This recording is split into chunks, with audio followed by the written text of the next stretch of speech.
I tempted a little web company on 25th Street in New York City. It was a small web company owned by this old man who was old money New York. His name was Henry J. Finch IV.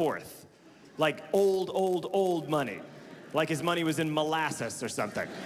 He owned this web company. I have no idea why he owned this web company. I think he won it in a rich man's game of like dice and small binoculars or something.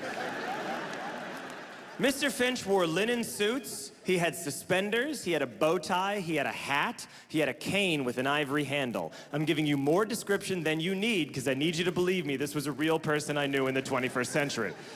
Mr. Finch was in his 70s, he had an assistant named Mary, she was in her 50s, she was Korean. I don't know why he had an assistant, he did not need one, unless he needed someone to be like, remember Mr. Finch, at 5 o'clock you need to keep looking like a hard-boiled egg.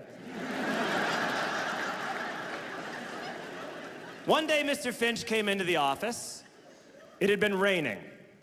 Everything I'm about to say to you was said in front of me on that afternoon. Mr. Finch walked into the office, and he was wearing a raincoat, he was wearing a rain hat, and he had his cane. And he walked in, and he said, and I'm quoting, "Ah! One feels like a duck splashing around in all this wet. And when one feels like a duck, one is happy." And then Mary yelled, "Ooh, ducklings!" To which Mr. Finch replied, "Too old to be a duckling, quack, quack," and then walked into his office. I think about that every goddamn day. I mean, imagine you're me. You're a 22-year-old temp, and you're so hungover, and you just want to die every day. And then that happens in front of you, and I don't know, gives you hope? And I did that a little fast. Let me break that conversation down for you. Mr. Finch walked in, and he began a conversation the way anyone would. Ah!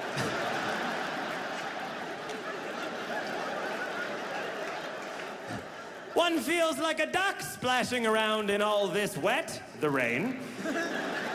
And when one feels like a duck, one is happy. Now that's debatable. But rather than debate that point, Mary brought up a new, separate but interesting point, which was ducklings. But Mr. Finch, ever the realist about his own age and mortality, said, too old to be a duckling, as if to say my duckling days are behind me. Mary, don't you see, I'm a duck now. And to prove it, well, I'll say just about the most famous catchphrase a duck has. Quack, quack.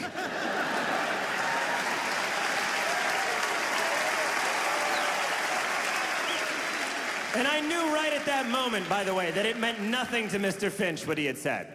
Crazy people are like that. They have unlimited crazy currency. Like if I'd gone into his office a couple weeks later and been like, "Hey Finch, you remember that time you were like too old to be a duckling, quack, quack?" He would just be like, perhaps I did quack, but such is life for an old knickerbocker like me. Like he'd say something else crazy.